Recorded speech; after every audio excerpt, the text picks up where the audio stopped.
नमस्कार, आप देख रहे हैं सुप्रभात न्यूज एमपी और मैं हूं आपके साथ महक कपूर। आइए नजर डालते हैं 25 फटाफट बड़ी खबरों की ओर। इससे पहले न्यूज को कहां से देख रहे हैं आप हमें कमेंट करके जरूर बताएं।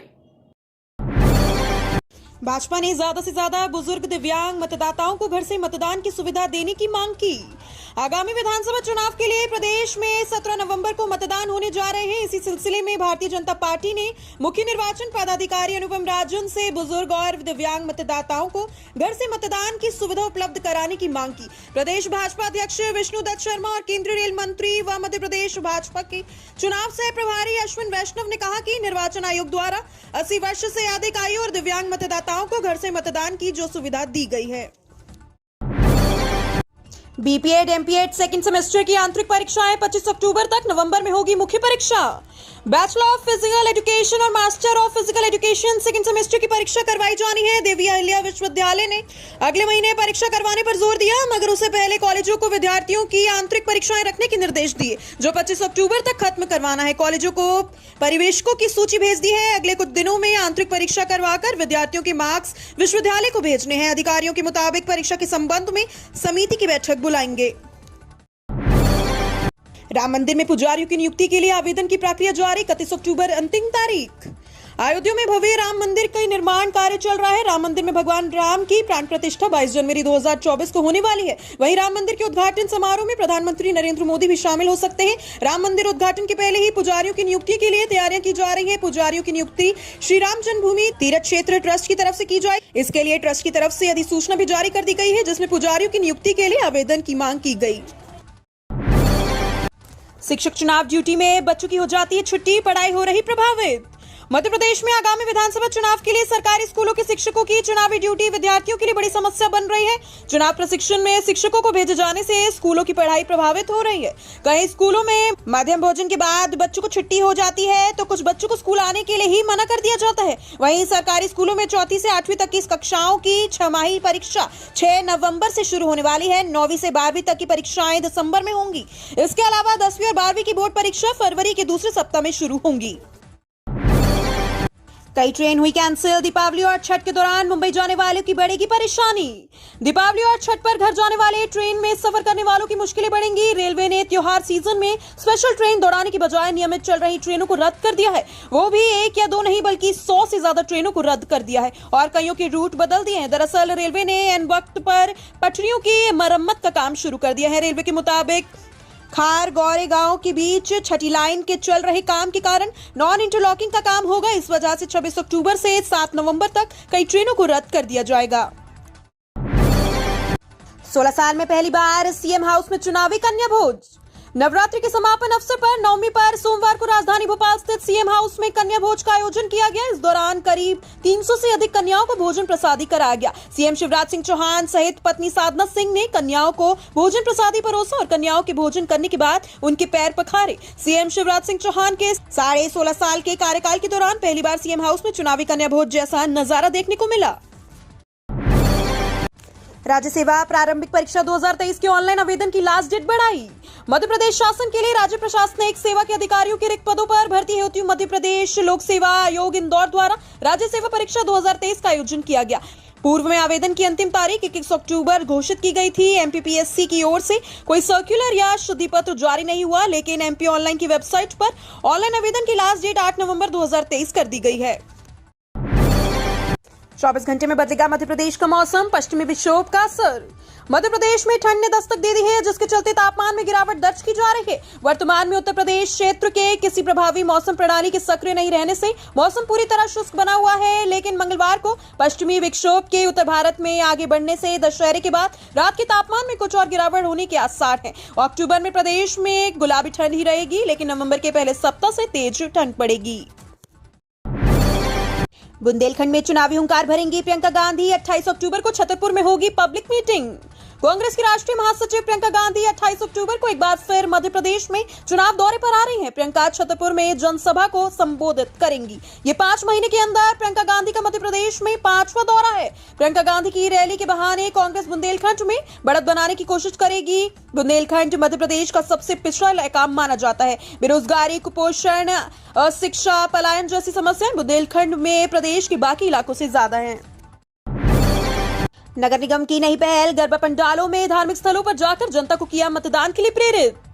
मध्य प्रदेश में 17 नवंबर के दिन विधानसभा चुनाव के मतदान होने वाले हैं। इसको लेकर इंदौर शहर में मतदान के लिए जागरूक किया जा रहा है। मतदान के लिए तरह तरह के अभियान शहर में लोगों को जागरूक करने के लिए चलाए जा रहे हैं। इसको लेकर निगम कमिश्नर हर्षिका सिंह के निर्देशानुसार विधानसभा निर्वाचन के तहत इंदौर शहर में अधिक से अधिक मतदान को लेकर शहर के विभिन्न स्थानों पर स्वीप प्लान के दौरान मतदान जागरूकता अभियान चलाया जा रहा है। अब बड़ी सख्ती, नाकों पर 24 घंटे चेकिंग, गुंडों की परेड करा रही पुलिस। विधानसभा चुनाव अब नजदीक है। सभी विधानसभा सीटों पर दोनों प्रमुख राजनीतिक दलों ने अपनी प्रत्याशी घोषित कर दी है। अब चुनाव प्रचार शुरू हो चुका है। ऐसे में अवैध हथियार, अवैध शराब की तस्करी भी बढ़ती जा रही है। साथ ही हवाला कारोबार भी बढ़ता जाता है। ऐसे में अब पुलिस ने सख्ती शुरू कर दी है। नाकों पर 24 घंटे चेकिंग की जा रही है। पुलिस गुंडों की परेड करा रही है। निगरानी शुदा बदमाशों को थाने बुलाकर देजियर भरवाया जा रहा है। नाकों पर खुद अफसर भी पहुंच रहे हैं। शिवराज सरकार के पूर्व स्वास्थ्य मंत्री ने बीजेपी से दिया इस्तीफा, बीएसपी में शामिल। मध्य प्रदेश में विधानसभा चुनाव से पहले बीजेपी को एक और बड़ा झटका लगा है। टिकट कटने से नाराज पूर्व मंत्री रुस्तम सिंह ने भाजपा की प्राथमिक सदस्यता से इस्तीफा दे दिया। अब वो हाथी पर सवार हो गए हैं। उनके साथ उनके समर्थक भी साथ चले गए। सोमवार को भाजपा को एक और बड़ा झटका लगा। शिवराज सरकार के पूर्व मंत्री हाथी पर सवार हो गए। इससे 2 दिन पहले रुस्तम सिंह के बेटे राकेश सिंह ने भी पार्टी से इस्तीफा दे दिया और राकेश को मुरैना विधानसभा सीट से बसपा ने मैदान में उतार दिया है। मध्य प्रदेश आमदनी अठन्नी खर्चा रुपया, रेवाड़िया के ऐलान। मध्य प्रदेश में आने वाली 17 नवंबर को मतदान होने वाले हैं, जिसकी तैयारियों में हर सत्ताधारी और विपक्ष जोर शोर से लगा हुआ है। चुनाव विवादों का मौसम है। ऐसे में बीजेपी हो या कांग्रेस, दोनों ही पार्टियां जनता को लुभाने के लिए हर तरह का वादा कर रही है। इसी में कुछ ऐसी योजनाएं भी वादे में हैं जो जनता को कल्याणकारी योजनाओं के रूप में फ्री दी जानी है। मध्य प्रदेश 2023 चुनाव से सबसे ज्यादा चर्चाओं में फ्री दी जाने वाली योजनाओं के वादे हैं। 26, 28 और 30 अक्टूबर को चुनाव के नामांकन फॉर्म भरे जाने का ये शुभ मुहूर्त। विधानसभा चुनाव के लिए टिकट वितरण का कार्य पूरा होते ही अब प्रत्याशी शुभ मुहूर्त के इंतजार में ज्योतिषियों के पास फोन करने लगे हैं। चुनावी रण में फेल न हो जाएं, इसलिए मुहूर्त का मेल मिलवाने में जुट गए हैं। 23 अक्टूबर को नवरात्र पर्व की नवमी है और इसी दिन पर्चा लेने और जमा करने का सबसे अच्छा मुहूर्त बताया जा रहा है, क्योंकि इस दिन राजपंचक का योग बन रहा है। थीम रोड पर फॉल्ट पकड़ने के लिए 1 माह में तैयार होगी डिटेक्शन मशीन। शहर में थीम रोड और राजपाएगा रोड पर अंडरग्राउंड की गई बिजली की लाइनों में होने वाले फॉल्ट को पकड़ने के लिए 68 लाख रुपए की लागत से फॉल्ट डिटेक्शन मशीन तैयार कराई जा रही है। मध्य प्रदेश विद्युत वितरण कंपनी की मांग पर स्मार्ट सिटी कॉर्पोरेशन के बजट में इस मशीन को विशेष तौर पर तैयार किया जा रहा है। इसे दिल्ली में बनवाया जा रहा है। इस मशीन को कुछ इस तरह से डिजाइन कराया जा रहा है कि ये अंडरग्राउंड बिजली के तारों के अलावा खंभों पर झूल रहे तारों में होने वाले फॉल्ट को भी पकड़ सके। दिग्विजय सिंह का दावा, एमपी में बनेगी कांग्रेस की सरकार। मध्य प्रदेश विधानसभा चुनाव के लिए टिकट वितरण के बाद भयानक घमासान मचा हुआ है। जिनका टिकट कट गया वो खुद या उनके समर्थक सड़कों पर निकल पड़े हैं। वहीं कपड़े फाड़े जा रहे हैं तो कहीं पुतले भी जलाए जा रहे हैं। कांग्रेस भी इससे जूझ रही है। 1985 से चुनाव प्रक्रिया और प्रत्याशी चयन में महत्वपूर्ण भूमिका निभाते रहे कांग्रेस के दिग्गज नेता और पूर्व मुख्यमंत्री दिग्विजय सिंह ने पार्टी के सभी नाराज सदस्य, कार्यकर्ताओं और नेताओं से अपील की है कि थोड़ा संयम बनाए रखें। मध्य प्रदेश में बड़ा खेला करने को आप तैयार।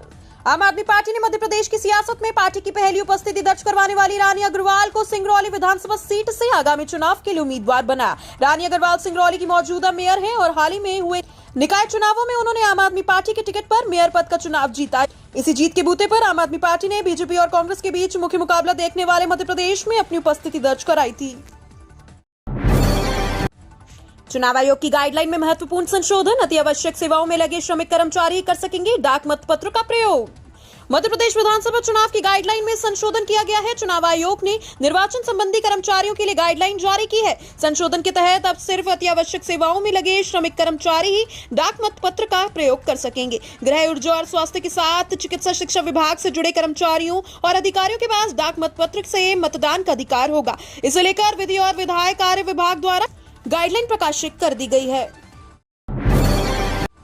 चुनावी घमासान के बीच कांग्रेस ने गाने के जरिए सीएम शिवराज पर किया तंज।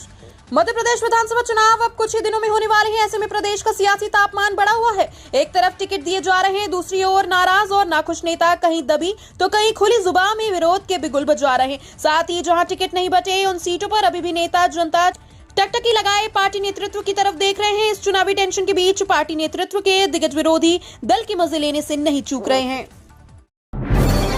विधानसभा चुनावों में खपाने के लिए लाए 47 लाख रुपए के 501,000 के पुराने नोट जब्त।